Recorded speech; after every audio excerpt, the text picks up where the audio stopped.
निशिकांत दुबे।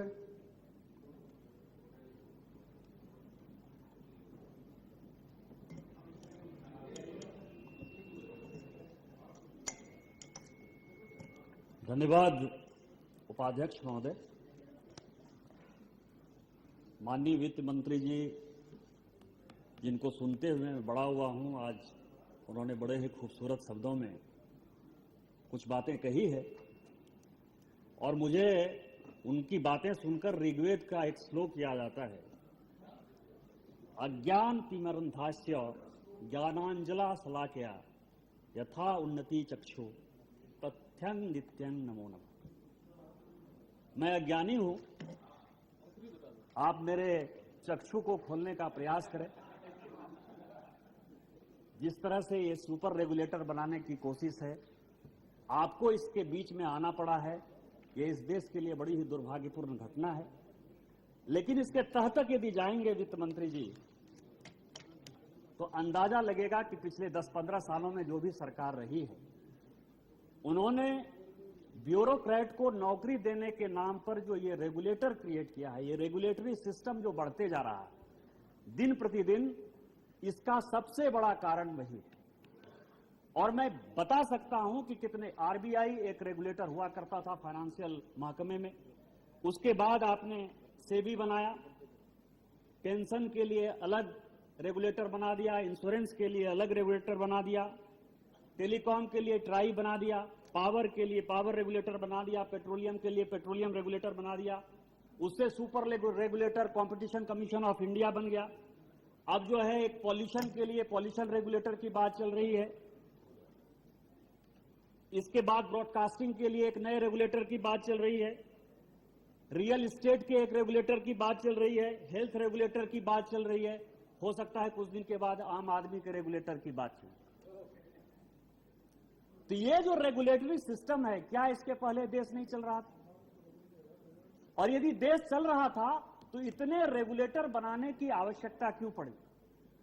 क्या आरबीआई इन चीजों को रेगुलेट नहीं कर रहा था? ठीक है, आपने अधिकार नहीं दिया था, लेकिन वो कहीं न कहीं अनऑफिशियली इन सारे कैपिटल मार्केट्स को, कहीं न कहीं बैंकिंग सेक्टर को, कहीं न कहीं फाइनेंशियल इंस्टीट्यूशन को, कहीं न कहीं इंश्योरेंस को, कहीं न कहीं पेंशन को वो रेगुलेट करता था और उसकी वीकली मीटिंग होती थी। अनऑफिशियली आपने आरबीआई चेयरमैन को इस तरह का अधिकार दे रखा था।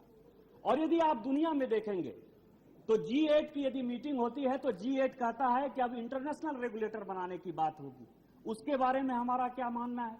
और इंटरनेशनल रेगुलेटर होगा तो भारत का उसमें क्या रोल होगा?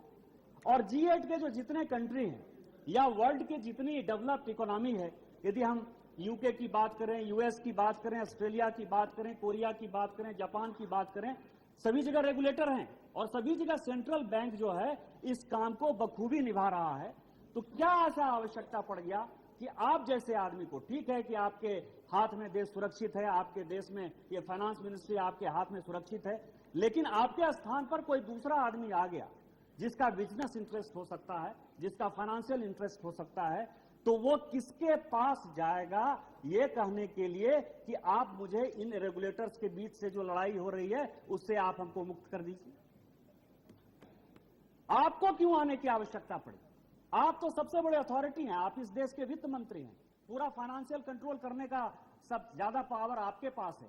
ये जितने महकमे थे सब कहीं ना कहीं आपसे कंट्रोल्ड हो रहे हैं, सारी मिनिस्ट्री कहीं ना कहीं कंट्रोल हो रही है। भारत सरकार का एक बहुत बड़ा सिस्टम है कि एडिशनल सेक्रेटरी एंड एफए होता है जो आपको सीधा रिपोर्ट करता है, सारे मंत्रालय का कंट्रोल आपके पास है, बजट आपके पास है।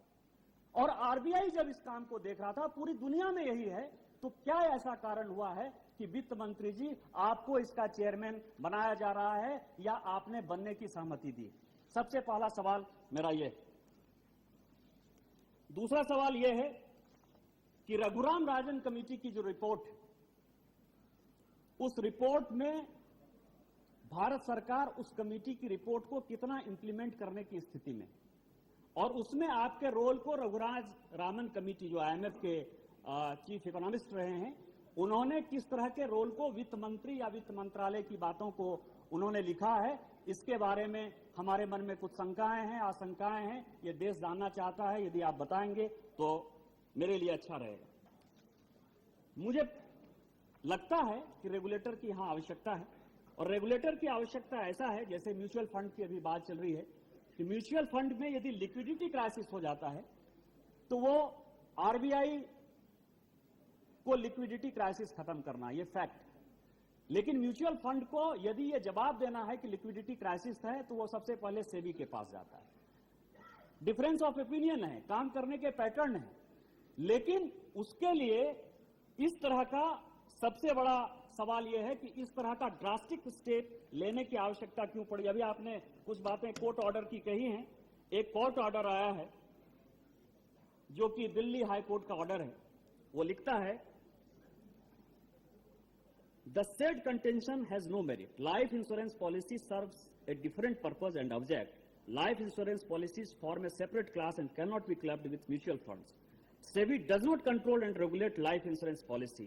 It is well known that rate of return in LIC policy is substantially lower. The primary object of a life insurance policy is to secure and benefit beneficiaries on death of the insured. The rate of return in mutual funds is market driven.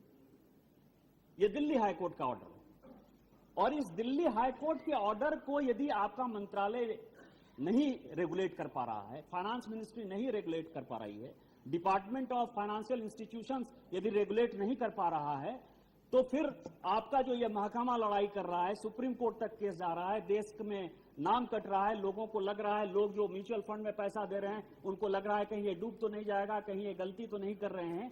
तो उसमें से जो दोषी अधिकारी हैं, क्या हमने उसको दंडित या दोषित करने की कार्रवाई की है? इसके बारे में वित्त मंत्रालय क्या सोच रहा है? दूसरा सवाल यह है, जिस लड़ाई की अभी आप बात कर रहे हैं, जो लड़ाई हुई जिसके कारण ये सुपर रेगुलेटर बनाने की आवश्यकता पड़ी, इसमें जहां तक मुझे जानकारी है, इसलिए मैंने कहा कि यदि मेरी अज्ञानता हो तो आप मुझे सुधार देंगे, कि सेक्शन 11 ऑफ सेबी एक्ट 1992 और section 14 of the Ida act 1999 दोनों यूलिप के लिए क्लियर है। दोनों का क्या क्या जुरिस्डिक्शन है, दोनों बातें क्लियरली मेंशन थी। तो क्या हम किसी रेगुलेटर पर कार्रवाई नहीं कर सकते हैं? आरबीआई इस बारे में क्या करता रहा? जो हाई लेवल कमेटी की मीटिंग होती रही वो क्या करता रहा? इसमें कहा रहा है कि investment component in A ULIP is an integral part of the insurance contract and its existence does not change the nature of the concept.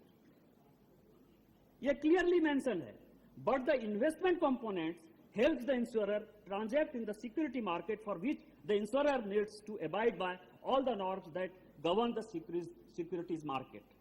और दूसरा कहता है कि IRDA will regulate the ULIPs as insurance contracts and SEBI will regulate the fund management done by the portfolio managers for insurers.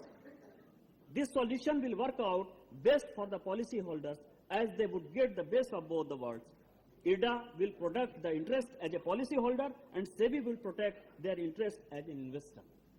जब दोनों चीजें clear cut थी, सारे रेगुलेटर के जुरिस्डिक्शन आपने तय कर रखे हैं, सेबी क्या करेगा, IRDA क्या करेगा, पेंशन फंड क्या करेगा, मिनिस्ट्री क्या करेगी, हम क्या करेंगे, तो जो ये कंफ्यूजन हुआ जिसके कारण ये 5-6 महीने में परेशानी हुई, आपको अध्यादेश लाना पड़ा, पार्लियामेंट इन सेशन नहीं था, आपको उसका चेयरमैन बनना पड़ रहा है, आरबीआई के आदमी वाइस चेयरमैन बनेंगे।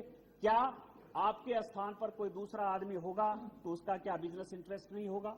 यदि बिजनेस इंटरेस्ट होगा तो उसकी अथॉरिटी क्या होगी, वो अपील कहां से करेगा? आम आदमी को जब समस्या होगी और फाइनेंस मंत्रालय ही, फाइनेंस मिनिस्टर ही उसमें इन्वॉल्व होते रहेंगे तो क्या होगा? मेरा आपसे केवल एक ही सबमिशन है कि इन सारे बातों को ध्यान में रखते हुए यदि आप देश को, इस पार्लियामेंट को इसके बारे में जानकारी देंगे तो अच्छा रहेगा। इन्हीं शब्दों के साथ जय हिंद, जय भारत। धन्यवाद।